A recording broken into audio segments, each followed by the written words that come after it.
आज के ई लेक्चर में हम प्रॉन की एलिमेंट्री कैनाल और उसका फूड का डाइजेशन या हम food feeding and digestion prawn में हम पढ़ेंगे। Prawn fresh water lakes rivers आदि में पाया जाता है और अधिकतर ये रात में निकलता है।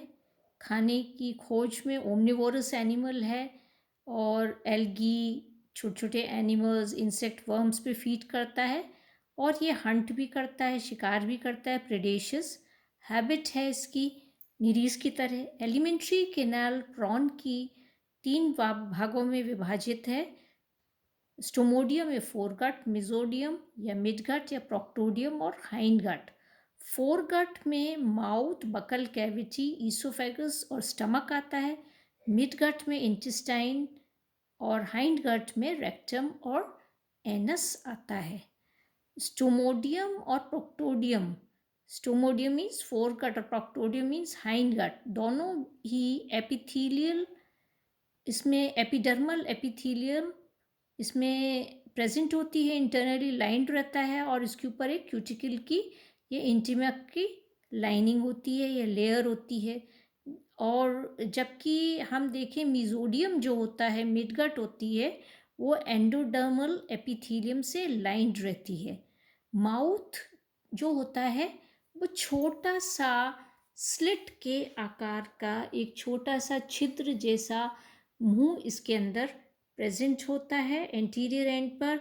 और माउथ के पास जो होती है इसमें मस्कुलर रीजन या लेब्रम प्रेजेंट होता है, लेब्रम होता है यहाँ पर। और इसके laterally plate like incisor processes होते हैं, मैंडिबल होते हैं।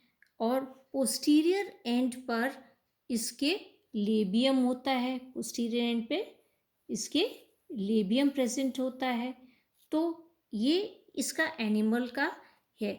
फिर माउथ जो होती है वो छोटी सी बकल कैविटी में खुलता है, छोटा सा चैम्बर है बकल कैविटी जिसके अंदर ये माउथ यहाँ पर बकल कैविटी में खुलता है और इसमें थिक लेयर होती है क्यूटिकल की बकल कैविटी में। और बकल कैविटी के अंदर मोलर प्रोसेसेस होते हैं मैंडिबल के, एक पेयर इसके अंदर प्रेजेंट होता है और जिससे खाना जो होता है वो ये चबा सकता है, मेस्टिकेशन फूड को होता है। इसके बाद जो इसकी बकल कैविटी होती है वो आगे जाकर इसमें ईसोफेगस में ये खुलती है। और ईसोफेगस जो होती है थोड़ी छोटी होती है और चौड़ी होती है और ये आगे जाकर स्टमक में ये खुल जाती है। और ईसोफेगस की जो वॉल्स होती हैं उनमें फोल्ड्स होते हैं, इंटरनली फोल्डेड होती है, 4 लॉन्जिट्यूडनल फोल्ड्स में पाए जाते हैं। ईसोफेगस आगे जाके स्टमक में खुलता है और स्टमक जो होता है स्फेरोथोरैसिक रीजन में होता है, बड़ा सा बैग के आकार का स्टमक होता है। और स्टमक के वेंट्रल सरफेस पर और लेटरल साइड्स पर अगर आप देखें तो हिपैटोपैनक्रियस ग्लैंड यहाँ पर उपस्थित होता है। स्टमक 2 भागों में विभाजित है, कार्डियक स्टमक और पाइलोरिक स्टमक। ये कार्डियक स्टमक है और ये पाइलोरिक स्टमक में विभाजित होता है। स्टमक की वॉल्स, जो कार्डियक स्टमक की जो वॉल्स होती हैं वो इंटरनली क्यूटिकल से लाइंड होती हैं और ये क्यूटिकल जो होता है अंदर फोल्ड्स बना लेता है, ट्रांसवर्स फोल्ड्स, और जिनके अंदर छोटी छोटी ब्रिसल्स होती हैं इसके अंदर। और इसमें स्टमक में कई क्यूटिकुलर प्लेट्स भी पाई जाती हैं। जहाँ ईसोफेगस स्टमक में खुलता है वहाँ पर अगर आप देखें जो ईसोफेजियल ओपनिंग है और जो स्टमक में खुल रही है तो वहाँ पर सर्कुलर प्लेट पाई जाती है। और स्टमक के लेटरल साइड्स पर लेंस्यूलेट प्लेट्स प्रेजेंट होती हैं, जबकि स्टमक के फ्लोर पर हेस्टेट प्लेट प्रेजेंट होती है, ट्रायंगल के आकार की ट्रायंगुलर एक प्लेट होती है, हेस्टेट प्लेट होती है और इस फ्लोर पर होती है स्टमक के, कार्डियक स्टमक के। और इसके दोनों साइड पर ग्रूव्स होते हैं और ग्रूव्स होते हैं। इसके अलावा इसके अंदर सपोर्टिंग रॉड्स प्रेजेंट हैं और रिजेस हैं ये। ये रिजेस जो हैं इनमें दांत कंघी की तरह दांत होते हैं, अगर आप देखें तो इसे हम कोम प्लेट भी कहते हैं। ये होते हैं कोम प्लेट, ये कोम प्लेट है, कोम प्लेट इसको हम कहते हैं। आप इसके अलावा हम देखें कि ट्रांसवर्स फोल्ड्स, इसकी स्टमक की लेटरल वॉल्स पर ट्रांसवर्स फोल्ड्स हैं। ये दो ट्रांसवर्स फोल्ड्स होते हैं जिसे गाइडिंग रिज भी हम कहते हैं। ये गाइडिंग रिजेस होती हैं, फोल्ड जो होती हैं, और ये गाइडिंग रिजेस जो होती हैं ये खाने को पाइलोरिक्स जो अपर्चर है, कार्डियो पाइलोरिक अपर्चर, उस तक ये खाने को डायरेक्ट करती हैं। कार्डियो पाइलोरिक जो अपर्चर होता है, मतलब कार्डियक स्टमक, पाइलोरिक स्टमक में खुलता है तो एक छिद्र जो होता है उसे कार्डियो पाइलोरिक अपर्चर कहते हैं। एक्स के आकार का होता है वो, और उस पर 4 वेल्व्स लगे हुए होते हैं। और जो एंटीरियर वाल्व होता है वो हेस्टेड प्लेट का बना होता है, जबकि पोस्टीरियर वाल्व जो होता है वो स्टमक की वॉल्स और लेटरल वाल्व्स के जो एजेस होते हैं गाइडिंग रिजेस के, उससे बनता है। अब ये अपर्चर जो होता है कार्डियक और पाइलोरिक स्टमक दोनों को कनेक्ट करता है। कार्डियक स्टमक जो होती है वो, अगर हम कार्डियक स्टमक के हम नीचे देखें तो एक छोटा सा ये स्टमक पाया जाता है, सेल के आकार का जो स्टमक है ये पाइलोरिक स्टमक ये होता है। और पाइलोरिक स्टमक की जो लेटरल वॉल्स होती हैं वो फोल्डेड होती हैं और वो डिवाइड कर देती हैं इस स्टमक को एक वेंट्रल चेम्बर में और एक डॉर्सल चेम्बर में। वेंट्रल चेम्बर जो होता है वो एक रिज के द्वारा दो में बटा हुआ होता है, दो लेटरल चेम्बर बन जाते हैं। मतलब जो पाइलोरिक स्टमक है उसमें एक बड़ा तो वेंट्रल चेम्बर होता है और एक छोटा डॉर्सल चेम्बर होता है। तो यहाँ आप देख सकते हैं ये पाइलोरिक स्टमक है, ये डॉर्सल स्मॉल चेम्बर और वेंट्रल बड़ा चेम्बर इसके अंदर होता है। और ये जो वेंट्रल चेम्बर जो होता है आगे, ये वाला जो वेंट्रल चेम्बर है दो भागों में विभाजित ये हो जाता है, लेटरल चेम्बर्स में बटा हुआ होता है। और इसमें एक उल्टे वी के आकार की फिल्टर प्लेट प्रेजेंट होती है पाइलोरिक स्टमक की जो फ्लोर होती है उस पर।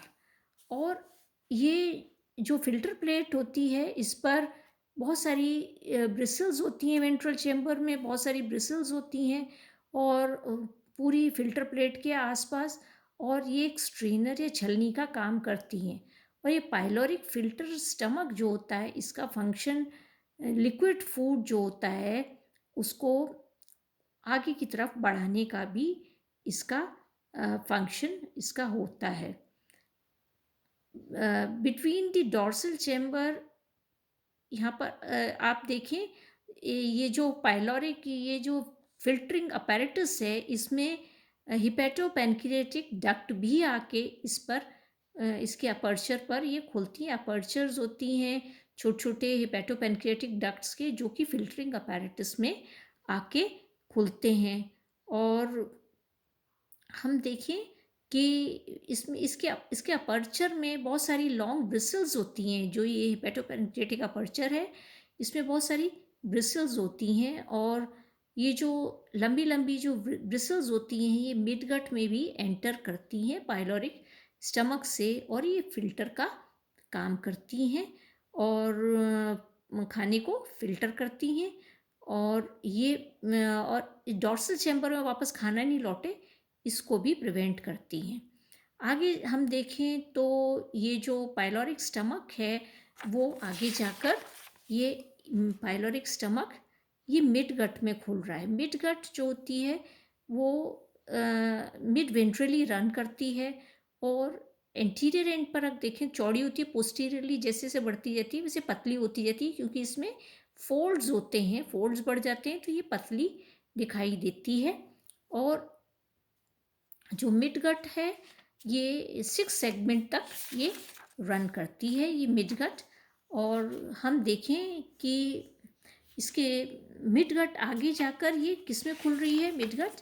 ये हाइंड गट में खुलती है, जो लास्ट सेगमेंट एनल सेगमेंट में होती है। और ये हाइंड गट ये थोड़ी सी सॉलिड स्ट्रक्चर होता है, फूली हुई ये वाली होती है स्ट्रक्चर, और इसको हम इंटेस्टाइनल बल्ब भी कहते हैं। और ये जो होता है एक रेस्ड पेपिला पर ये लगा हुआ रहता है, और आगे जाकर ये एनस में खुलता है। ये देखिए आप, ये एनस है और ये रेस्ड पेपिला पर ये एनस होता है यहाँ पर, और ये एनस के द्वारा ये खुलती है। तो हाइंड गट जो होती है वो इंटरनली उसमें लॉन्जिट्यूडनल फोल्ड्स भी पाए जाते हैं, और ये स्लिट लाइक अपर्चर जो रेस्ड पेपिला पर होती है कॉर्डल सेगमेंट में, उस पर एनस प्रेजेंट होता है जिसमें ये खुलती है, और इस पर स्फिंक्टर्स भी लगे हुए होते हैं एनस पर। फिर हम इसमें देखें कि हिपैटोपैनक्रियस जो हम देख रहे थे, यहाँ पर हिपैटोपैनक्रियाटिक ग्लैंड जो कार्डियक स्टमक के लेटरल साइड्स पर और वेंट्रल साइड्स पर पूरे को इसको कवर कर रहा है। तो हिपैटोपैनक्रियाटिक ग्लैंड ऑरेंज कलर का एक सॉलिड बाइलोब्ड ग्लैंड होता है, और ये कार्डियक स्टमक के लेटरल और वेंट्रल साइड पर दोनों पे प्रेजेंट होता है, और बहुत सारे ब्रांच ट्यूब्यूल्स का बना हुआ होता है, कनेक्टिव टिश्यू में एम्बेडेड रहते हैं। और इसमें 4 डिफरेंट टाइप के सेल्स होते हैं, gland cells, ferment cell, fat droplets containing hepatic cells और बेसल सेल्स इसके अंदर होते हैं। और इसके जो ट्यूब्यूल्स जो होते हैं इसके हेपेटोपैनक्रियाटिक ट्यूब्यूल्स से पूरे सब जुड़कर 2 हिपैटोपैनक्रियाटिक वेसल्स बनाते हैं, जो कि पाइलोरिक फिल्टर प्लेट जो होती है वहाँ पर अपर्चर्स के द्वारा ये वहाँ पर जाकर खुलती है वेंट्रल चेम्बर में। इसके पाइलोरिक फिल्टर प्लेट जो पोस्टीरियर रीजन में प्रेजेंट होती है वेंट्रल चेम्बर के, वहाँ पर पाइलोरिक स्टमक में वहाँ जाके ये खुल जाती है। हिपैटोपैनक्रियाटिक ग्लैंड एंजाइम सिक्रीट करता है, और जिसमें डाइजेस्टिव जूसेस होते हैं, कार्बोहाइड्रेट, प्रोटीन, फैट का डाइजेशन ये करता है, और ग्लाइकोजन, फैट और कैल्शियम को भी ये स्टोर करता है।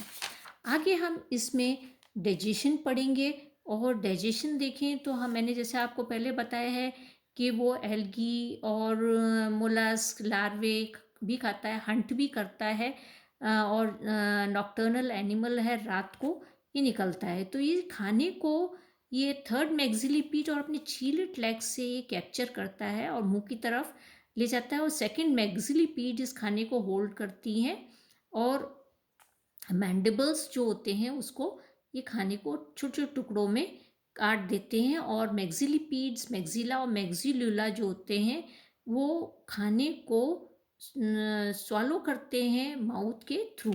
बकल कैविटी में मोलर प्रोसेसेस होते हैं मैंडिबल्स के, जो इस फूड को फर्दर ग्राइंड करते हैं, और पेरिस्टाल्टिक मूवमेंट जो होता है कार्डियक स्टमक का, वो फूड को आगे बढ़ाता है, ईसोफेगस से उठता हुआ वो स्टमक में आ जाता है।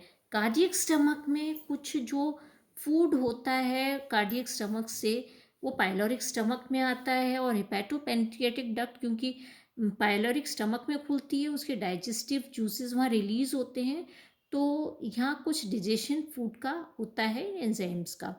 और यहाँ से कुछ जो डक्ट्स जो हैं, जो डाइजेस्टिव जूसेस होते हैं, वो कार्डियक स्टमक में भी जाते हैं, क्योंकि मेजर फूड कार्डियक स्टमक में होता है, तो वहाँ पर भी कॉन्ट्रैक्शन और एक्सपेंशन कार्डियक मसल्स के जो होते हैं वो इसको डाइजेस्टिव जूस को खाने में मिक्स कर देते हैं।